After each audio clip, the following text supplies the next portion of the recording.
بسم اللہ الرحمن الرحیم۔ ہم کو یحییٰ بن بکیر نے یہ حدیث بیان کی۔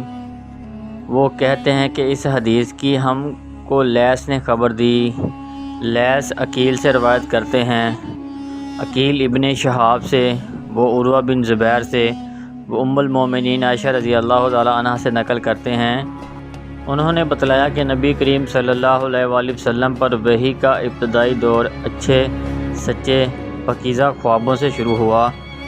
آپ صلی اللہ علیہ وآلہ وسلم خواب میں جو کچھ دیکھتے وہ صبح کی روشنی کی طرح صحیح اور سچا ثابت ہوتا۔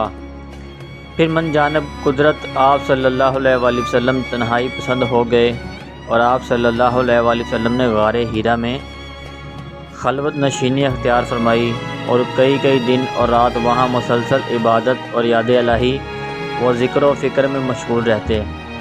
جب تک گھر آنے کو دل نہ چاہتا توشہ ہمراہ لیے ہوئے وہاں رہتے۔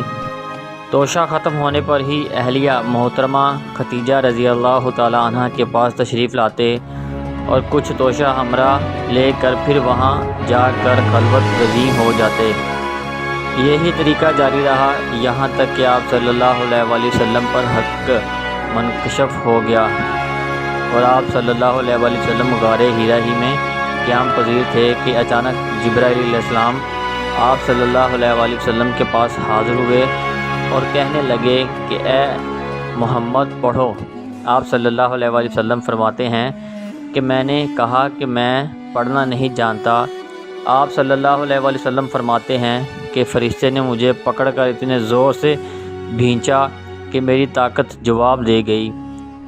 پھر مجھے چھوڑ کر کہا کہ پڑھو۔ میں نے پھر وہی جواب دیا کہ میں پڑھا ہوا نہیں ہوں۔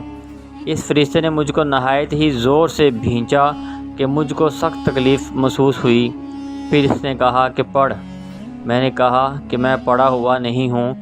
فرشتے نے تیسری بار مجھ کو پکڑا اور تیسری مرتبہ پھر مجھ کو بھینچا، پھر مجھے چھوڑ دیا اور کہنے لگا کہ پڑھو اپنے رب کے نام کی مدد سے جس نے پیدا کیا اور انسان کو خون کی پھٹکی سے بنایا۔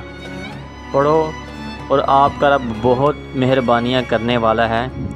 بس یہی آیتیں آپ صلی اللہ علیہ وآلہ وسلم جبرائیل علیہ السلام سے سن کر اس حال میں غار ہیرا سے واپس ہوئے کہ آپ صلی اللہ علیہ وآلہ وسلم کا دل اس انوکھے واقعے سے کانپ رہا تھا۔ آپ صلی اللہ علیہ وآلہ وسلم ختیجہ کے ہاں تشریف لائے اور فرمایا کہ مجھے کمبل اڑا دو۔ لوگوں نے آپ صلی اللہ علیہ وآلہ وسلم کو کمبل اڑا دیا۔ جب آپ صلی اللہ علیہ وآلہ وسلم کا ڈر جاتا رہا تو آپ صلی اللہ علیہ وآلہ وسلم نے اپنی زوجہ محترمہ ختیجہ رضی اللہ تعالیٰ عنہ کو تفصیل کے ساتھ یہ واقعہ سنایا اور فرمانے لگے کہ مجھ کو اب اپنی جان کا خوف ہو گیا ہے۔ آپ صلی اللہ علیہ وآلہ وسلم کی اہلیہ محترمہ ختیجہ رضی اللہ تعالیٰ عنہ نے آپ صلی اللہ علیہ وآلہ وسلم کی ڈھارس بندھائی اور کہا کہ آپ کا خیال صحیح نہیں ہے۔ اللہ کی قسم آپ کو اللہ کبھی رسوا نہیں کرے گا۔ آپ تو اخلاق فاضلہ کے مالک ہیں، آپ تو کنبہ پرور ہیں، بے کسوں کا بوجھ اپنے سر پر رکھ لیتے ہیں، مفلسوں کے لیے آپ کماتے ہیں، مہمان نوازی میں آپ بے مثال ہیں، اور مشکل وقت میں آپ امر حق کا ساتھ دیتے ہیں۔ ایسے اوصاف حسنہ والا انسان یوں بے وقت ذلت و خواری کی موت نہیں پا سکتا۔ پھر مزید تسلی کے لیے ختیجہ رضی اللہ تعالیٰ عنہ آپ صلی اللہ علیہ وآلہ وسلم کو ورقہ بن نوفل کے پاس لے گئیں، جو ان کے چچا زاد بھائی تھے اور زمانہ جاہلیت میں نصرانی مذہب اختیار کر چکے تھے اور عبرانی زبان کے کاتب تھے۔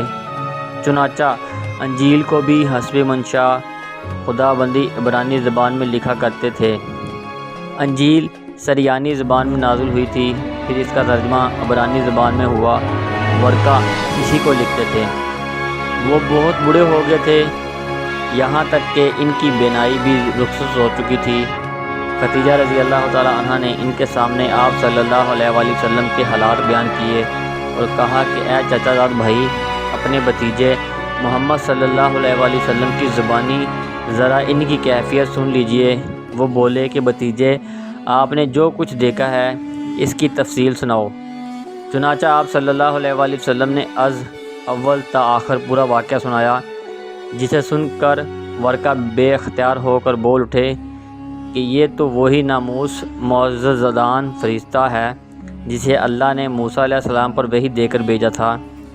کاش میں آپ کے اس عہد نبوت کے شروع ہونے پر جوان عمر ہوتا، کاش میں اس وقت تک زندہ رہتا جب کہ آپ کی قوم آپ کو اس شہر سے نکال دے گی۔ رسول اللہ صلی اللہ علیہ وآلہ وسلم نے یہ سن کر تعجب سے پوچھا کہ کیا وہ لوگ مجھ کو نکال دیں گے، حالانکہ میں تو ان میں صادق و امین و مقبول ہوں؟ ورقہ بولا، ہاں یہ سب کچھ سچ ہے، مگر جو شخص بھی آپ کی طرح امر حق لے کر آیا، لوگ اس کے دشمن ہی ہو گئے۔ اگر مجھے آپ کی نبوت کا وہ زمانہ مل جائے تو میں آپ کی پوری مدد کروں گا۔ مگر ورقہ کچھ دنوں کے بعد انتقال کر گئے، پھر کچھ عرصہ تک وحی کی آمد و موقوف رہی۔